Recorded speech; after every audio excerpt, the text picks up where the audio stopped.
Whelan Presley Funeral Home and Crematory have been serving Quad City families and veterans since 1889. Whelan Presley Funeral Homes are located in Rock Island, Milan, and Reynolds, and are proud supporters of WQPT.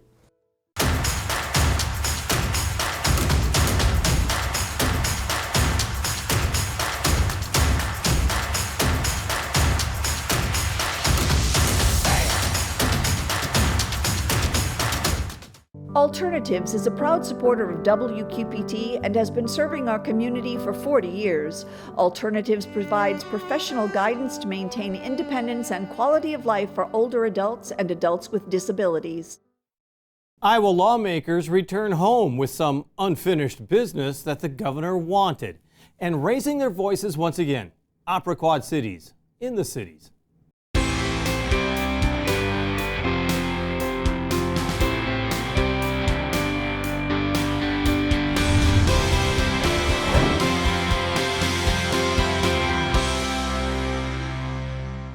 Iowa lawmakers accomplished some big changes in the state's tax policies as the state actually sits on $1 billion surplus. But another key component of Governor Kim Reynolds' agenda did not win approval from both sides of the legislature. The Senate did pass a bill giving public tax dollars as scholarships to help send up to 10,000 students to private schools, but the House did not agree with that. We talked to State Senator Chris Cournoyer of LeClaire in regards to what was accomplished and what wasn't in the last session. But first, we talked about school security. If I'm going to ask you about education questions, of course, I have to start with the school shootings. I mean, we see another tragic shooting. You were a school board president, of course. I mean, what do you say to teachers and students in your district when they return to school this fall? Yeah, well, I ran for school board after the Sandy Hook shooting because I was really concerned about how safe our kids were at the school building. So school security has always been a priority of mine. And, what we've done in Iowa is actually this year, we actually expanded operational sharing to include school resource officers at our schools. Ideally, I think I would love to have a school resource officer, which is an armed law enforcement personnel at every school to make sure that our students and our kids are safe. Something else that we've done in 2019, every school is required to submit an emergency response plan to the Department of Education. So making sure that those plans and the layouts of the school are all up to date. We also, do drills with our students and our teachers, and then of course we're dealing with mental health issues because that is an ongoing issue that I think we're all dealing with coming out of a pandemic. But mental health is something that we need to continue to focus on, make sure that people are getting the help that they need when they need it, and making sure that our kids and the students and our staff at schools are safe. We want our schools to be a safe place so our students can learn. Well, and let's talk about the safety in schools. I mean, a lot of people are just saying if only that, when we're talking about Uvalde, if only that door had been locked, that may not have stopped the person, of course. I mean, anybody who's heavily armed could probably get through there. I mean, is that a major area that you think needs to be done, is that the schools need more money to make sure their buildings are more secure? Yeah, that's something that we worked on while I was on the school board. And I know that it's been addressed across the state of Iowa with all our school districts across the last 10 years, is just making sure that our buildings are secure. We've got the Iowa Nice where if somebody knocks on the door, you're going to open it for them, but we just can't do that anymore. So a lot of schools, or most schools now, have that single point of entry where you have to be buzzed in to get in. We're telling kids you can't open the door for somebody just because they're knocking and it's raining or it's cold outside. They have to go through the front entrance. There's no more putting a pebble in the door to keep it open so that it's unlocked. We need the culture of the schools is to just make sure that everybody that goes in and out of the school goes in through that secure entry so we know who's in our school buildings. Well, and you brought up mental health, and of course the mental health issue has been forefront many times over the last 3 years in Iowa.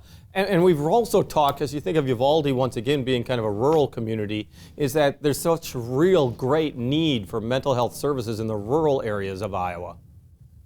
Yeah, and in Iowa, we have the mental health regions that were developed a couple of years ago with Governor Reynolds' expansion of mental health care. And last year, we did something that I think was very, very important, is we we got rid of the mental health levy. So we took that off of the backs of the property tax owners at the state level, and we moved it to a sustainable source from the state general fund. And it also has built-in increases because we know that mental health issues are only going to get more important. Something else that's happening at the regional level is the crisis units, that when law enforcement gets called out to a call where someone is in a mental health crisis, before, our only option in law enforcement was to take someone to either the emergency room or to jail. And when someone's in a mental health crisis, they need help. They need mental health help. So having those mental health response teams where a professional goes out and helps de-escalate the situation and then connects that person to the services that they need to get healthy, I think has been a great addition to our mental health regional services. Well, when you think of these school shootings, I mean, it's really a three-pronged issue. One is, like you say, mental health. The other is, of course, schools and school security. The third, of course, is guns and the shooter that is involved. What type of, as they call common sense, gun legislation would you like to see? Yeah, well, I mean, I think that you see when you look at these shootings, you have very well-armed attackers and you have unarmed or soft targets with the victims. So I think making sure that we have safe schools with the entrances, we've got school resource officers, we make sure that our schools are a safe place. But I want to be very, very careful. There are millions and millions of guns already out in the system. So we don't want to take away the rights of law-abiding citizens while we are addressing this issue. So we have background checks in Iowa. I think that's reasonable, but criminals don't care about laws. I think that they've proven that before, and we need to make sure that if somebody is a felon or they are determined to be violent, they have a history of domestic abuse, we need to make sure that we can identify with due process. Of course, one of the issues with red flag laws is that we need to make sure that there's due process, so people aren't being unfairly targeted. But if there's a process, there are processes in place, and we need to make sure that they are being followed to ensure that people that have violent tendencies aren't getting hold of firearms. And something that happened last year when we were running the animal abuse bill, you see people that if they have a tendency to abuse animals, that they will go to people next. And we saw with the shooter in Texas that he had a history of violence and with torturing animals, and that certainly should be a red flag that would alert people to what their tendencies are, and if there's an evaluation or something that can happen, I would be in favor of that. Sticking with education, Iowa House Republicans, and once again it's the House, was unable to pass the governor's $55 million private school scholarship program. The Senate did pass it. The governor, obviously a little angry about it, is campaigning for people who would have supported it against those who didn't. Were you surprised that it didn't get through the House? Well, I think there's people in the House that still have some concerns about it. I think that the bill that the governor came through with this year was great. We do have a lot of school choice in Iowa. You can send your students to the public school district where you pay your property taxes. You can enroll them out to another public school. You can homeschool, and parents that can afford it can send their kids to private schools. So, but unfortunately, parents that can't afford it, don't have that choice of sending their child to private school if their needs aren't being met in the public school. So the bill this year was only for 10,000 students. There's 450,000 students in the state of Iowa. So this was a very small number.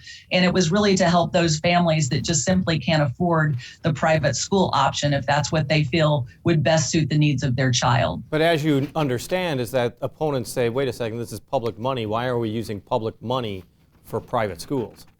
Well, there's a lot of private money that is used for public education. As the chair of the education budget, I can tell you that $50 million goes to the college tuition grant for private colleges in the state of Iowa. We've got, my own children went to the preschool program that is state funded, that goes to private churches or preschool institutions that are private. We also have millions of dollars that go to supplement private school tuition, textbooks, technology, transportation. So, the argument that public money for public schools, we do supplement private education across Iowa already. So, we're here to really focus on the education opportunities for all students in the state of Iowa. So, 95% or over 95% of students in Iowa do attend public schools, and that's where a majority of our money goes to. But for those students that don't get their needs met in the public setting, we're making sure that we're funding those institutions as well. And all those private schools that receive that money are accredited through the State Department of Education. Also, that didn't pass as far as the education bill is concerned is some of the more controversial issues having to do with textbooks, as well as being able to sue a teacher. I mean, were those things that you had supported? Well, those are kind of extreme bills that get put out there that start a conversation and get people's attention. And I believe those bills that you're specifically referencing came out of the House. But, the issue, I think, too, is that there were some textbooks that were coming out that were being found in our K-12 public school libraries that had graphic content, both images and content that were so sexually explicit in nature that they couldn't be shown on television or printed in the newspaper. So when you think about content that's that sexually explicit, you wonder why it's appropriate to be in a K-12 public school library. So school districts do have policies and procedures on if there is a textbook in the library that a parent wants to be reviewed or has a question about. There are policies in place. So the bills that are thrown out there, I like to say that one of our most important jobs as legislators is to kill bad legislation or extreme legislation. But the fact that it was brought up, it starts a conversation and a dialogue and brings, attention to an important issue. And it's making sure that the books that we have in our public school libraries are appropriate for the ages that they're serving. Of course, nationally, we're looking at perhaps Roe v. Wade being marginalized. Iowa has had a number of abortion-related bills not surviving the state Supreme Court. Is that going to be a topic that you believe will be definitely addressed, I guess, in the next legislative session? Yeah, well, I mean, I think I heard on the radio this morning that Roe v. Wade, that decision could be coming down within the next week or two. So, that was something that we looked at in the legislature here in this last session. And there's a couple of outstanding court cases that need to be resolved in Iowa before we do anything, if we need to do anything at the legislative level. So there's the heartbeat bill and there's that 24-hour waiting period. So those are both in pending court cases in front of the Iowa Supreme Court. So we're waiting to see what those rulings come down with before there's anything that we would be considering at the legislative level. Of course, this legislative session, I think the big news is going to be and the stuff that people are going to campaign on as far as Republicans are concerned, are the changes in the tax law affecting even retirees. How big of a deal do you think that is? And when the economy is the way it is, are you going to miss that tax revenue? Well, I think, we're very careful about sustainability whenever we do look at, tax increases, tax decreases, or how it affects the average citizen in Iowa. And I think that, we're looking out 5 years into the future. And I think that, especially with the inflation that we're seeing in gas prices and, the cost of just going to buy groceries, tax cuts are the best way to help our citizens and our families across the state. So I think the repeal of the retirement income is a real game changer, especially over here on the eastern side of the state. Illinois doesn't tax their retirement income, and that's the only thing that's keeping some people in Illinois. So they would love to get out of Illinois, move over to Iowa, and enjoy how well run our state is. So I think that that's really going to help our retirees stay in the state. Some of them will move to Florida because they don't want to have their income tax taken from them when they're retiring and they're on a fixed income. They'd like to stay in Iowa near their family, their grandchildren. So I think that that's going to be a game changer. And, also we went to the flat tax which I think is also going to help individuals and families and small businesses across the state so that they can reinvest in their families. They can best decide how to spend that money. So we came out of a pandemic with back-to-back billion-dollar surpluses, which tells me that we've been over collecting and that money needs to be returned to the taxpayer. Senator, thank you so much. I always appreciate it. Oh, thank you. Anytime. State Senator Chris Cournoyer, the Republican Assistant Majority Leader from LeClaire. As we head deeper into June, Laura Adams wants to remind you that there are some great events that you can go with your friends and your family if you want to head out and about. This is Out and About for June 10th through 16th. Grab your bike for the tour of the Mississippi River Valley starting at the Isle Casino, or celebrate the 150th anniversary of Dear Wyman House on the 10th, while the Project present the Pride 5K Run, Walk, and Roll the 12th at Bass Street Landing. Country Fair Mall Flea Market Collectibles and Antique Show is coming June 11th at Coal Valley. The Colonel Davenport House is alive with activity during Pioneer Days, the 11th and 12th. The Henry County Fair runs June 15th through 19th in Cambridge. Boys to Men perform at Rhythm City Casino the 11th. East Moline Main Street hosts Lucky Cochran and the Persuaders on the 10th in Runners Park. Crooked Cactus perform at Moline Township Activity Center on the 13th. While the Glory Days Garage Band perform at Bass Street Landing for their summer concert series on the 16th. While Music on the Lawn features Laura Doherty and the Heartbeats performing at the Dear Wyman House the 15th. God Sees Dog, a dark comedy, closes the 12th at Playcrafters. Madagascar, a musical adventure, begins their run at Circa 21. Tuck Everlasting the Musical continues at the Spotlight through the 12th, while Quad City Music Guild presents the musical farce Something Rotten on the 10th through the 18th. Dan Cummings' stand-up comedy takes the stage at Rhythm City Casino on the 10th, and Weisenheimer long-form improvisation returns to the Black Box Theater the 11th. For more information, visit wqpt.org. Thank you, Laura.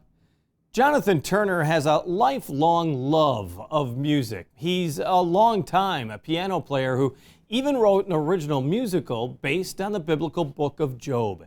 He came to the Black Box Theater in Moline to actually perform another of his original scores. So here's Jonathan Turner with Just a Midwest Boy.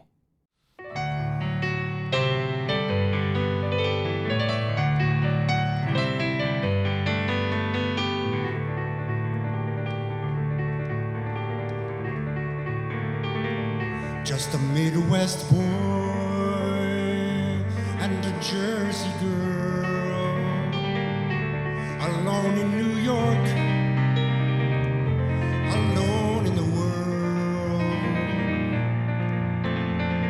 Night after night, the boy and girl wondered if they'd ever find the one, or would their hungry hearts be forever born to run.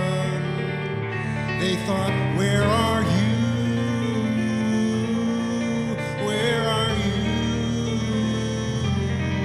Where are you? Where are you? To share with me the rest of my life.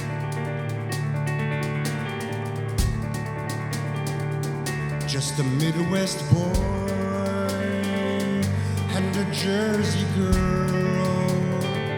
One day they met online, they let their feelings unfurl.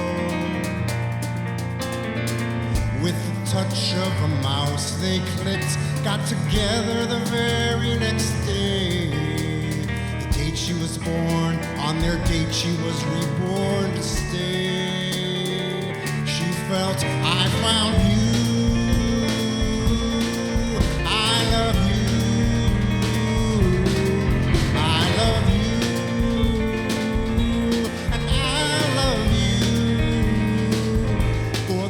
Of my life.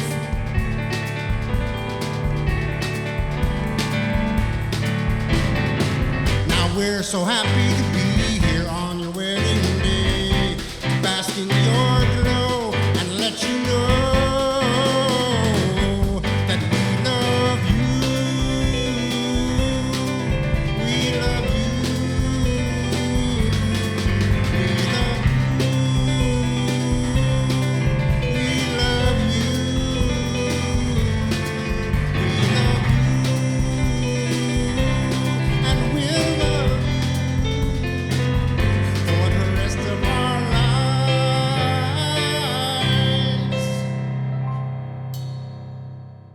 That's Jonathan Turner with Just a Midwest Boy.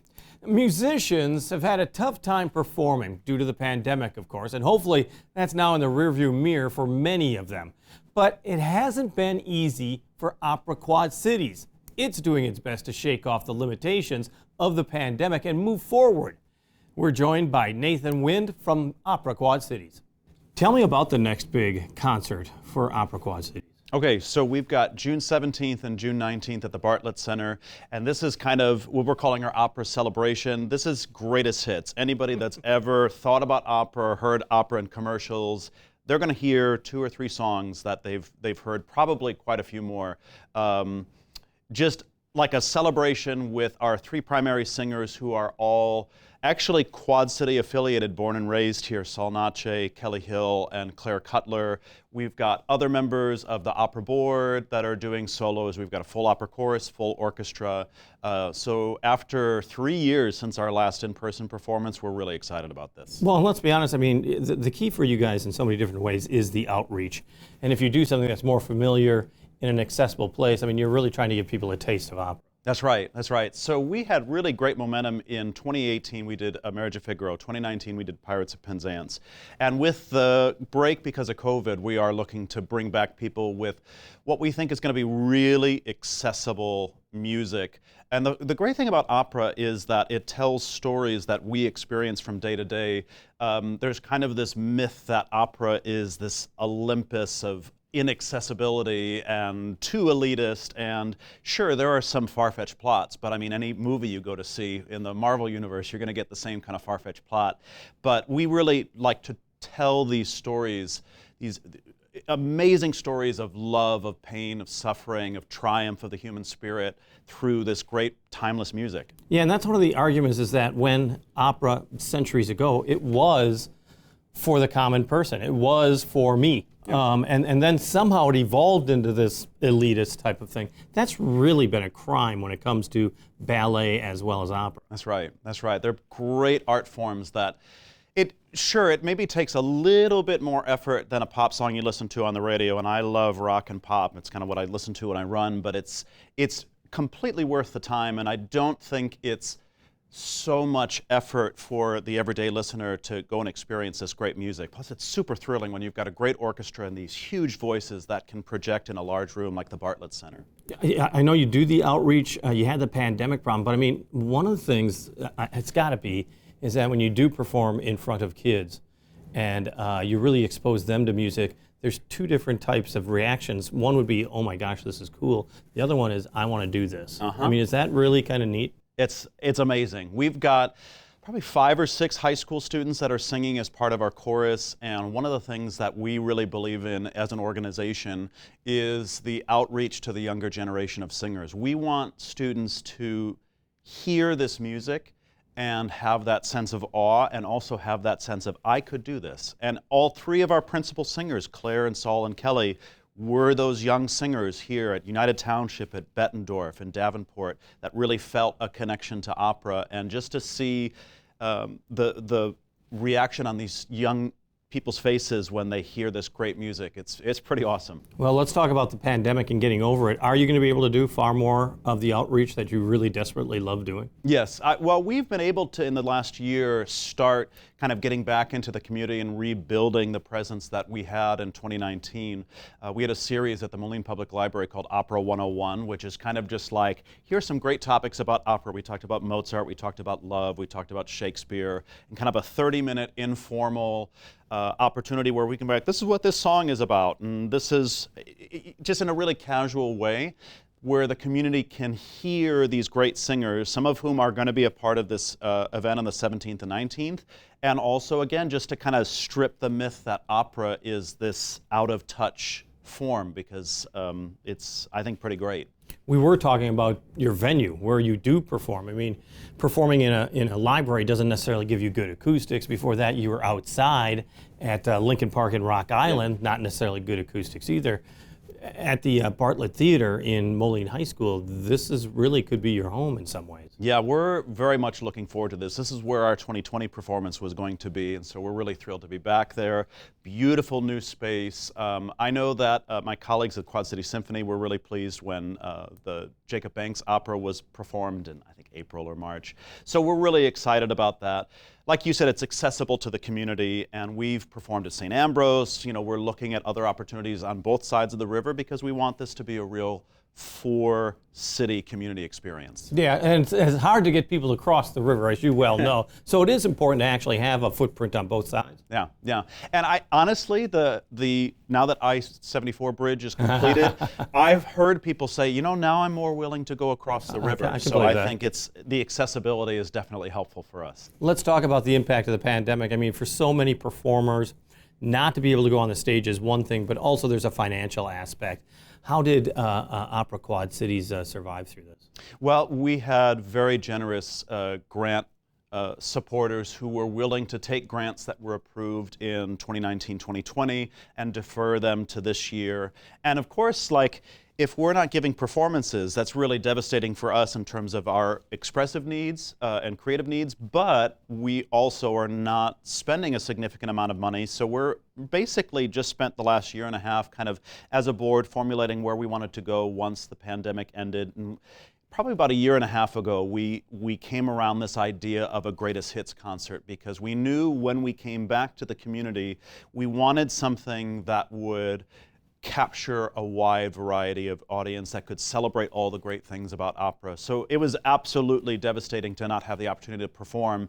Anyone who's involved in opera, you know, we had online venues and Zoom concerts and things like that, but it's just not the same. The kind of energy that you get from people being in a live room where you can feel their response even if they're not saying anything, and that's just the beauty of music. It's hard to qualify until you're actually there experiencing it. Well, and I've heard this time and again during the pandemic where you weren't able to perform, that creativity, that chance to express yourself was gone. I'm assuming your performers are more than happy that they're now in front of live audiences. Yeah, they're very much looking forward to it. Because you really do feed off of it. Yes, you do. Yeah, yeah. And one of our main singers, Sol Nache, is in New York right now directing a musical theater show. Claire Cutler is a regular singer with the Metropolitan Opera. Kelly Hill is finishing her doctorate at University of Iowa and is going back to Chicago to do some singing work and to finish her thesis. So, I mean, these are talented performers who've had some opportunity in the last 6 to 12 months to kind of get back into the performing scene. But it's, again, it's nice to have had the opportunity to be online when we couldn't perform in public, to still get some creative opportunities and to share that online, but it's just not the same as being in person. So to have that back is really thrilling for all of us. One last pitch. Yeah. Tickets are still available. Tickets are still available, eventbrite.com.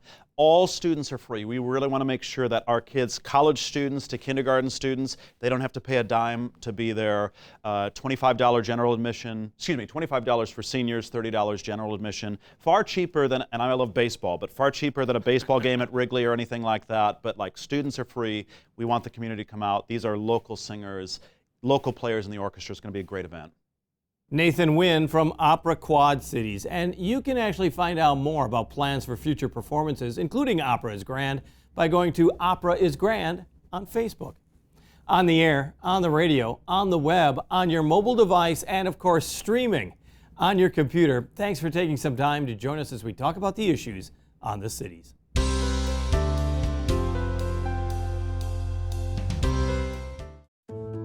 Whelan Presley Funeral Home and Crematory have been serving Quad City families and veterans since 1889.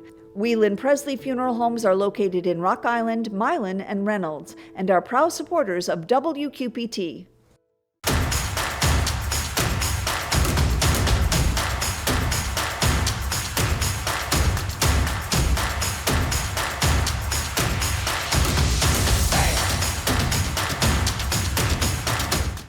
Alternatives is a proud supporter of WQPT and has been serving our community for 40 years.